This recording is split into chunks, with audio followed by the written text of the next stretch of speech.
Let us study Einstein's theory of Brownian motion. Einstein's theory of Brownian motion. In years 1906, Einstein published his paper on Brownian motion. He obtained formula for distance traveled by the Brownian particles. Let us derive the distance traveled by the Brownian particles. To derive that, let us consider a cylinder. Let us consider a cylinder with the two faces P and Q. Let the length of the cylinder be delta. Again, I will consider identical cylinder on the P side with the same length delta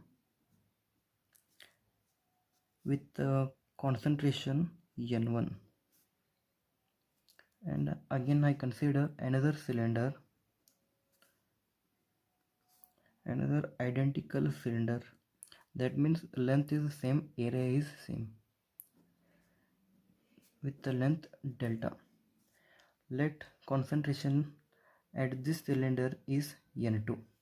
N1 and N2 are the concentration of the gas molecules on P side and on Q side, and the area of P is A and area of Q is also A, and even this area both are A only. Let N1 is greater than N2, that means N1 is more concentrated, more number of molecules are there at N1 and very less number of molecules are there at N2. Number of Brownian particles in a cylinder on P side, the number of particles on this side is the number of particles on P side cylinder is equals to N1 into volume of the cylinder.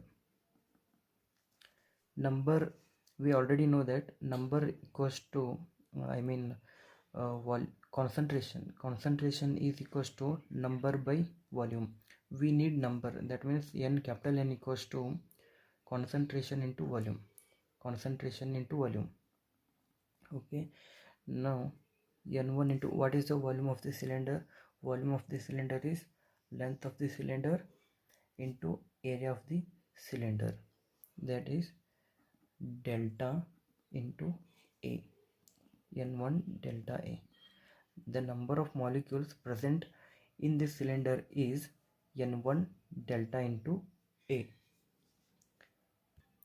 Now let us consider that only half of this number, whatever there is a number of molecules are there, half number of molecules are crossing the surface P, that is 1 by 2 N1 delta A, they are crossing the surface P.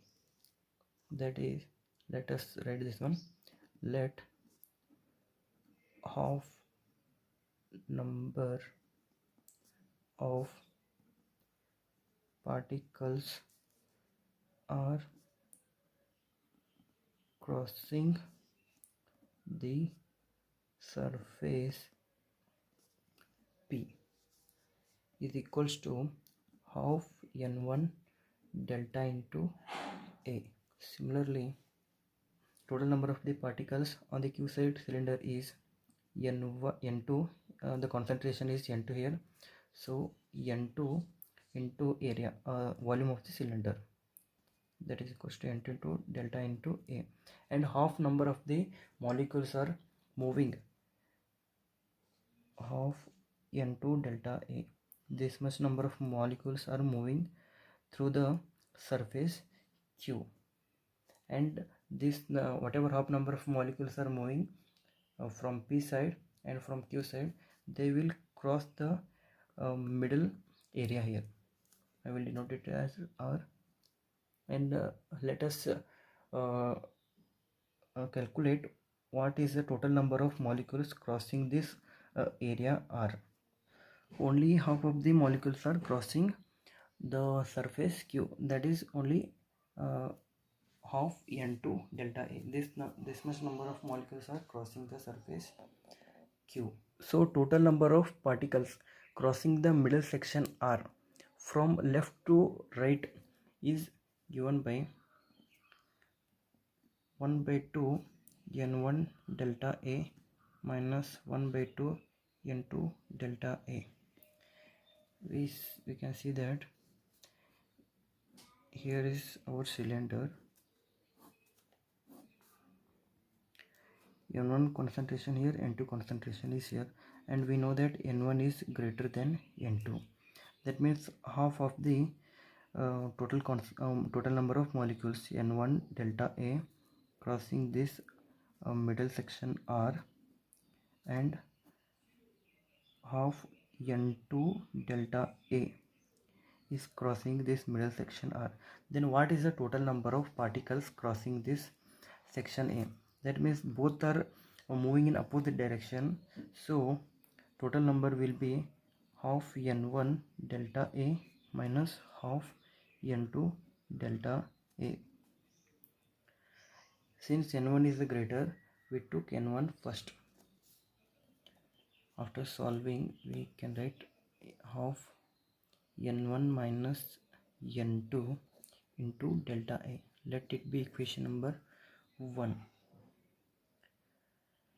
And here we come across diffusion coefficient. This is a total number of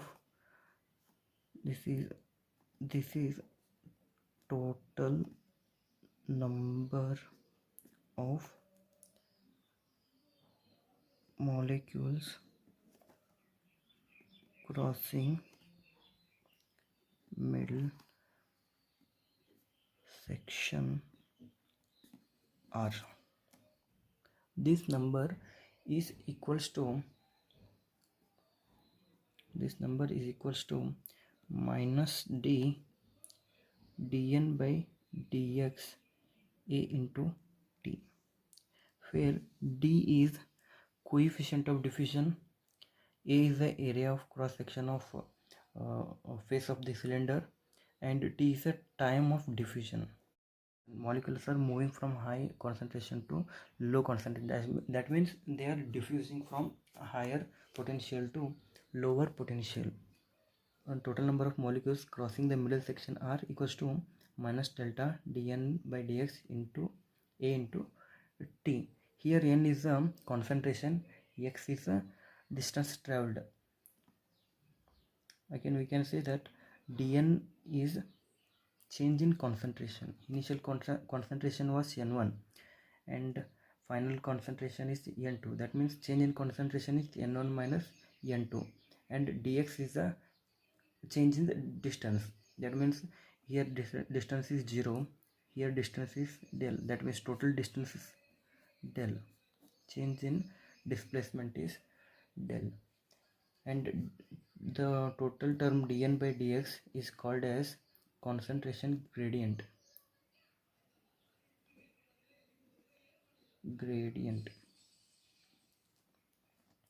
From, let it be equation number 2. From equation 1 and 2 we can write n1 minus n2 of n1 minus n2 into delta A equals to minus d dn by dx into at.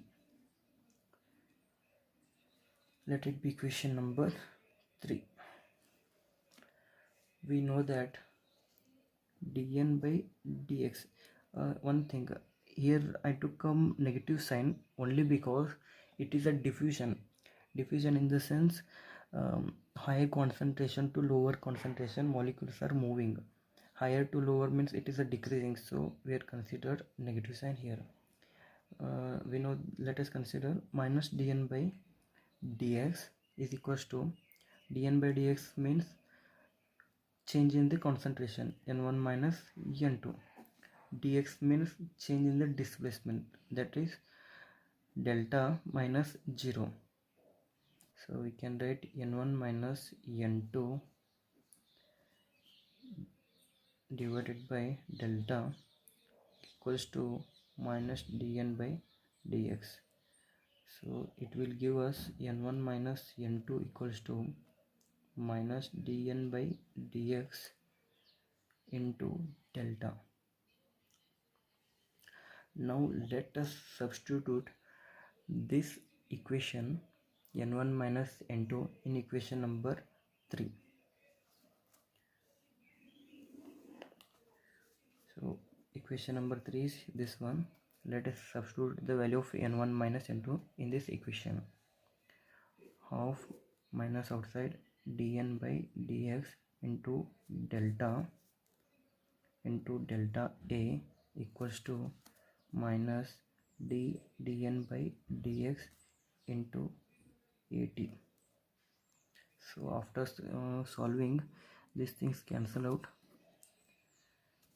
a cancel out and minus also. So after solving we can write, so d equals to delta square into divided by 2t. Let it our equation number 4. Let P1 be the osmotic pressure on the surface P and P2 be the osmotic pressure on the surface Q. From the gas law we can write P1 equals to N1 kT and P2 equals to N2 kT, where K is Boltzmann constant and T is a temperature. We know that force is equals to pressure into area. So the cylinder experiences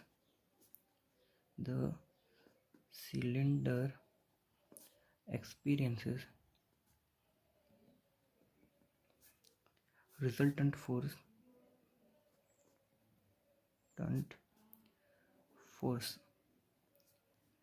that is P1A minus P2A equals to N1 kT into A minus N2 kT into A. One force acting in this direction on the cylinder, we have the cylinder, one force is acting in this direction, that is P1A, that is equals to N1 kT into A, and another force acting in this direction P2 into A, that is equals to N2 kT A. Both forces are acting in opposite direction, so the resultant force will be P1A minus P2A. So we can take out A common here, A into P1 minus P2 equals to N1 minus N2 kTA. This force acts on all particles n into delta A. All particles means all number. We know that number equals to concentration into volume V, and here n is equals to n1 plus n2 by 2. Let us see how we get this one. On the P side, n1 is the concentration and n2 is the concentration on Q side. We assume that n1 by half of the concentration of molecules crossing the surface P, and similarly on the surface Q. So n1 by 2 is the concentration of molecules coming from P side, from the P side and N2 by 2 is the concentration of molecules coming from the Q side. Then what is the total number, what is the total concentration here in this cylinder? That is N equals to N1 by 2 plus N2 by 2. So N equals to N1 plus N2 by 2.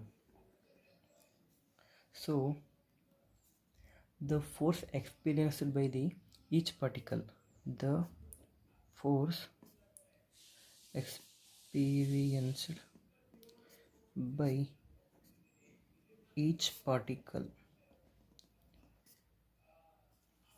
let it be F, is equals to this one, same, N1 minus N2 KT into A.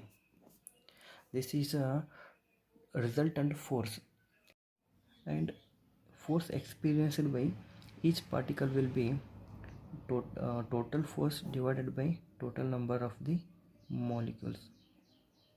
Total number of molecules is N into delta into A. So here A get cancels, N1 minus N2 divided by N delta KT as it is. We know that minus dN by dx is equals to dN by dx N1 minus N2, change in concentration. Dx is delta, change in distance.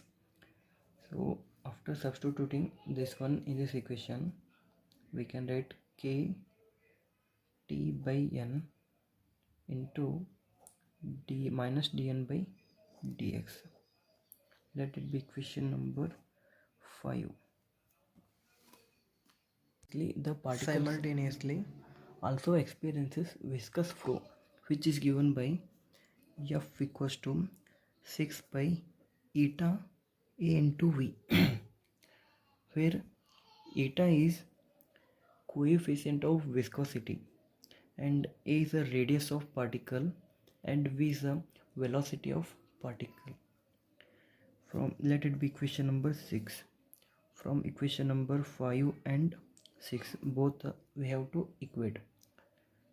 Minus dN by dx kt by n from equation number 5, which is equals to 6 pi eta A into V. After rearranging, we get nv by nv by dN by dx equals to minus kt 6 pi eta into A. Let it be question number 7. Now let nv be the number of particles moving to right through unit area in unit time. Then by definition of diffusion coefficient, we know that diffusion coefficient tells us that number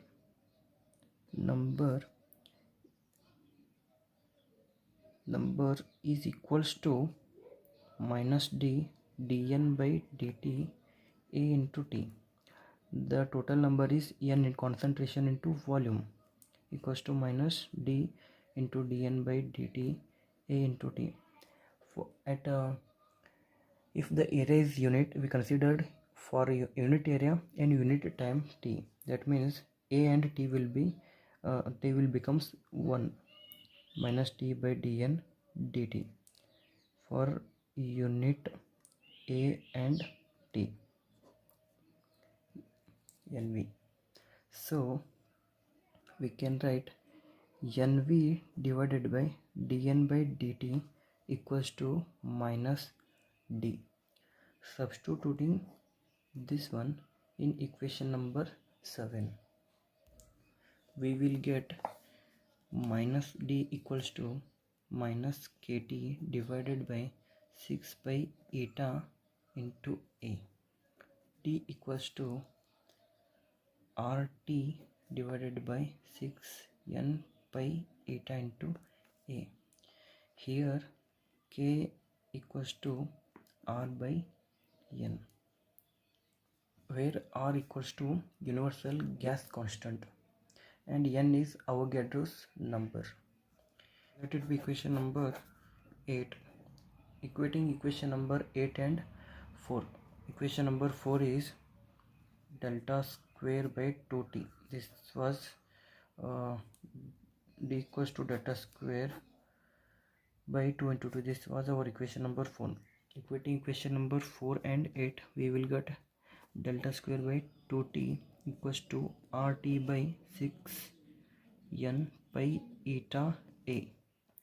So after solving, we will get delta square equals to rt by capital N t divided by 3 pi eta into a. Let it be equation number 9. This n is not a total number, it is a Avogadro's number. Avogadro's number. This equation number 9 is the expression for Einstein's theory of Brownian motion.